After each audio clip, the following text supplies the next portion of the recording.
guest. Ang kaibahan lang siguro ngayon, ang guest usually doon sila nag-umpisa, no? Pero bakit natin inumpisan dito? Kasi sa tour guiding, lalo na pag pinag-usapan yung area, more than the area, more than the tourism spot is yung story behind it. Ang kwento nag-uumpisa dyan, di ba? Yung sa mga, ano yan, sa mga Mansanitas na yan. May kwento yan eh. At yun yung gusto natin. Tapos lakad tayo hanggang doon sa dulo. So, ibig sabihin, hindi tayo magsasabay para at least mas intimate yung discussion. So, sa mga guests, magtatanong kayo ha. So, muraw kamo ang first time ninyo diri. Tanong, ma'am, na-tour guide na ba ka diri? Na-tour guide ka, wala pa. Papagid no? Pero nagtrabaho na ka diri dugay. Pero as guest, wala pa. So, isipin mo karon mga guest mo ha. Oho. So, pwede mo daghang mga pangutana. Pwede ginanamig, tour guide. Ganon din sa inyo. Ganon din sa inyo. Okay? Hanggang matapos tayo doon, mga ilang minutes kaya?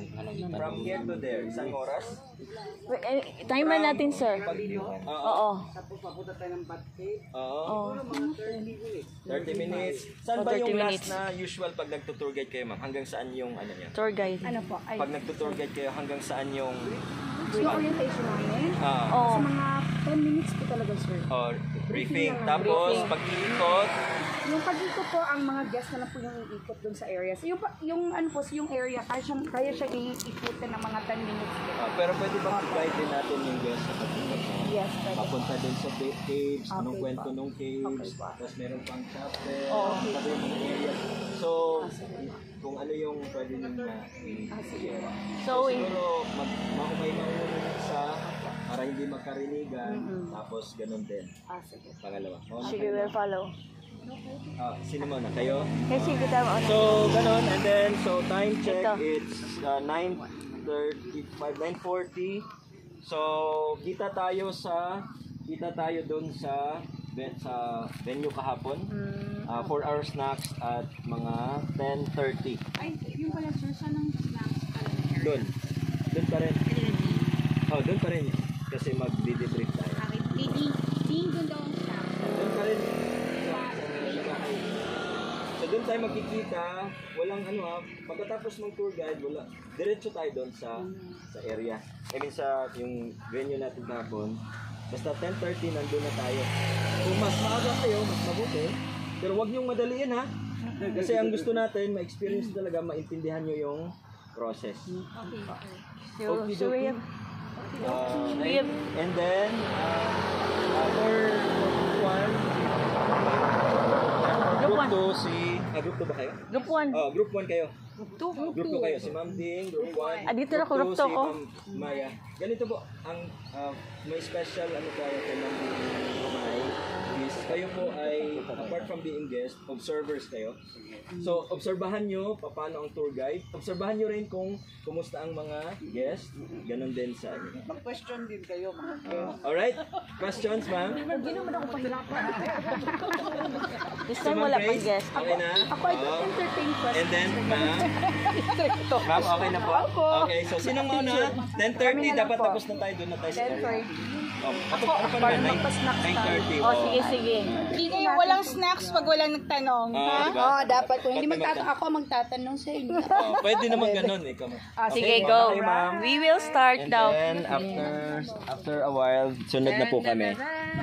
May vlogger kayo dyan, ha? Si Ma'am Hana. So, Yes. Hello, mag-welcome pa man ko sa inyo. Welcome. Sir, respectful. Sige. Hello, good morning, madam, Pagkatapos ng mabuhay, sama. Welcome to Montfort Batcave po.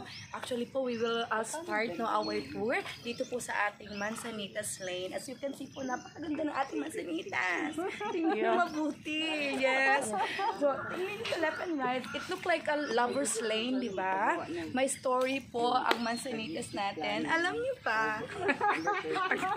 Ang arte-arte ng guide ko. Pero alam niyo ba na ang Mansanitas was planted by our past?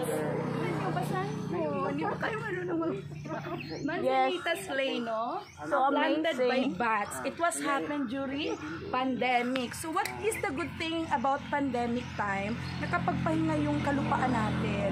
So walang umaapak-apak doon sa area. That's why lumago talaga yung tinanim ng mga bats, no? Paano tinanim? Di ba ang mga bats, ano sila? Pollinators and seeds dispersal agents. So ito yung mga tae nila, mga seeds no, from the fruit dikit, tinain nila o niluwa nila dito para another trees na naman accessible. So nakapagpahinga siya. Pero guys, our guest, no, hindi naman siya actually kami ang nagtanim talaga very straight. Napaka-organized naman ng mga paniki. Tinanim nila straight. They're like an engineer. Hindi, ang ginawa namin dito, parang kinat namin yung yung inorganize namin ba, inarrange namin, inuha namin yung sa gitna para talaga magkaroon siya ng line. So, ayan na ang result. One of the... Yes po, sinadya namin para talaga naman may madaanan na maganda ang mga guests. Oh, for a dramatic, It was one also of the products, no? Of Dramatic. Our, yes, Dramatic. contributions, no, of our paniki. Yes. So, I have a question before. Where the guest? Saan sila dumadaan? So wala pa. Wala pang Manzanitas po. Balik So, lang amazing. po siya. No? So, Dati, ito wala pa siyang, Opo. hindi pa siya gamit noong Yes una. po, while walking po, I will tell you the story. Oo, lipat na. So I did a question na.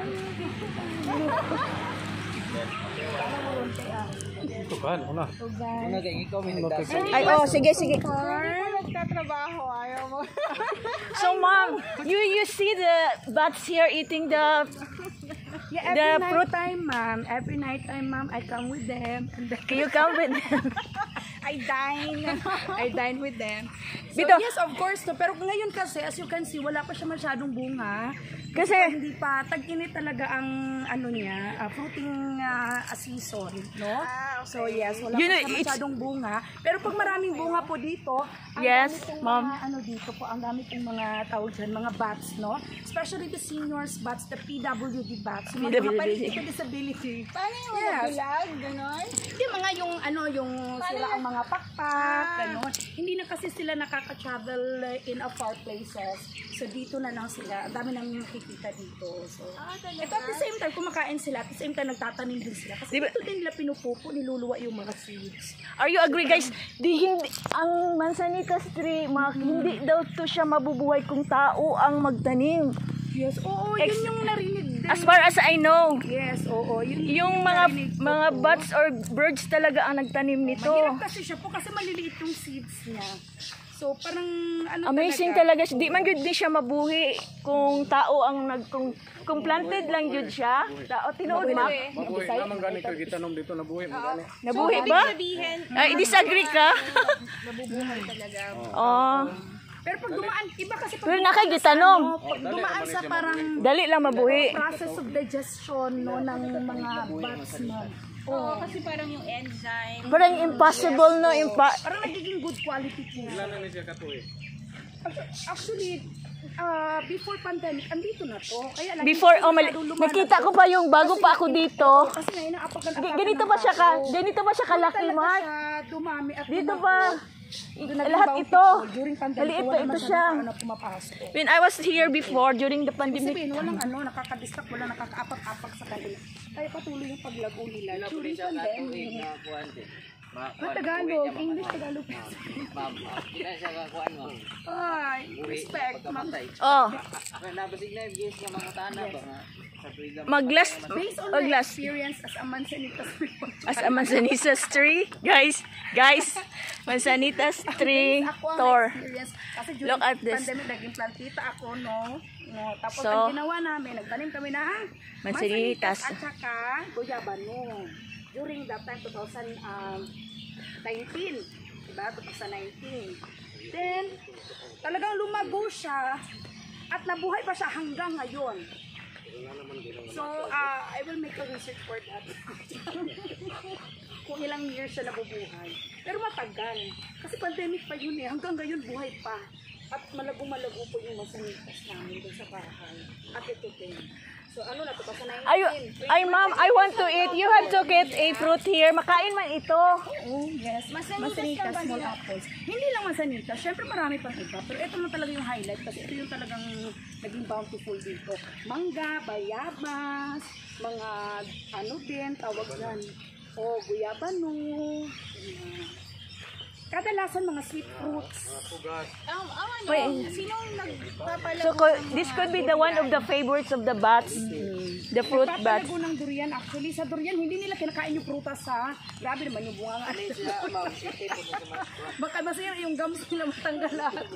Kinain nila yung durian. Ay, makinig. So, siyempre, yung pollination lang. No? Sila nagpo-pollinate ng flowers ng durian. Kayo, mahilig ko mag-lick na flowers. Sorry kayo. Diba yung flowers ng durian, nighttime, most of the, ano daw, yung endemic na varieties, yung native na varieties. Ewan ko dun sa mga may apam na, yung crossbreed ba? May mga cross na tayo, mga blend. Hindi, tour guide, hindi nyo Diba, Malaysians, Thailand, Indonesia, hindi man sa atin. Yung endemic talaga yung mga arosillas, puyat, yung naturally, ang flowers daw, no, nighttime nag-bloom. So, ang mga bats ang major pollinators at that time. Hindi ko sinasabi na ang bats lang, kasi marami pong mga nocturnal pollinators, guys. Pero yung bats kasi ang most numbers dito sa atin ng nocturnal animals. Yes. This is the Mansanitas. Kaya ganun daw yung amoy ng durian, kasi isa daw yun sa strategies nila. It is our tour guide, Sa atin, that mabago white ang durian. lady. Sa kanila, Dress. pinakamabago ang durian. Mga paniki. Hindi ako galit. Oo. Diba? And how about other trees here? But sir, You can explain what kind of trees. So we ba't may mga side, ano? Ano lang, sky talaga. Okay, ganyan. So, yeah. So, we are now entering towards the exhibit area. see this award flower. I like this. Doon nagkakaroon ng short orientation before you proceed talaga din sa target area. Okay? Saan po ito papunta? Yan po is do not enter. Do not enter. Bahay na ni I like this Batman dyan. flower. Mark, I like this. our, You can Hindi sila dumadaan. Mark, I like this. Oh, Common. you can plant this more, ha? Ano si pasigaw man? Nainig. Ano si pasigaw? So, it's varieties of bees. Bees? Yeah. And they love to bite the mga hot and sexy girls. Just like me. Narito man.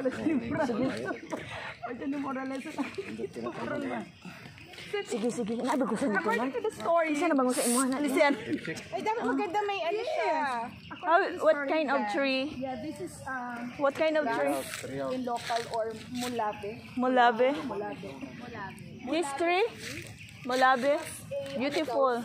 Century na. A century, 100 years. 100 years grow. Yeah. 100 years. Talaga sa up and downs ng ating Montfort Bat Sanctuary. Mag-inig first. I don't entertain first. You are disrespecting me. Interrupting my briefing. Pagkuhan ba? Dapat meron kayong ano dito nakapaskil dito. To mother a guest, Kasi no? wala pa siyang wala pa siyang approval. Approval of... We will suggest that. Saan siya daw? What's that? So the properties, ma'am, was entrusted by Montfort family and Nido family since 1900. Ano sir, Eka? Ma'am ka. Yes, the property was owned by them since 1900. So that's why it named Montfort Bat or Montfort Bat Sanctuary. As you can see, we have this bamboos, no? A lot of bamboos here. You plant this bamboo, ma'am? Important. It lessens How- the noise pollution and it's absorbing the pollution around. So right now, I like the bamboo here.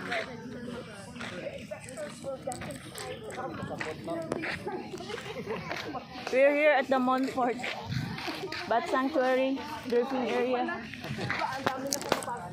Thanks guys for watching. Love you all.